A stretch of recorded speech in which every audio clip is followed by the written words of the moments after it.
Hello Facebook friend বন্ধুরা, সবাই কেমন আছো? আশা করি ভালোই আছো। আমরা জানি যে আমাদের মুফাক্কেরুল একজন আইনজীবী হয়ে সে আজকে জেলে বা থানায় অ্যারেস্ট হওয়ার কারণে সে এখনও জেলেই আছে। তো আজকে তার মেডিকেল চেক আপ হলো, তার জন্যে আজকে বাইরে দেখতে পেলাম, যে ভিডিওতে দেখতে পাচ্ছি যে বাইর করা হয়েছে তাকে।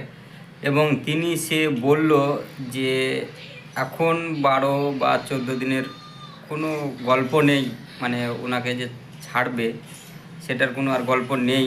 মানে বোঝা যাচ্ছে যে এটা মমতারই এবং মোদির চাল। মমতা যতক্ষণ না এই ভোট জিতবে, ততক্ষণ মমতা মোদি ততক্ষণ মনে হয় আমাদের স্যারকে আর ছাড়বে না। কারণ গরিব মানুষ এবং যারা ভোটার ডিলিট হয়ে গেছে তাদের পাশে কে থাকবে? পাবলিক থাকলে তো একজন আইনজীবী হয়ে সে ছাড় পাচ্ছে না, এবং পাবলিক তাদের সামনে কি করে দাঁড়াবে রুখে?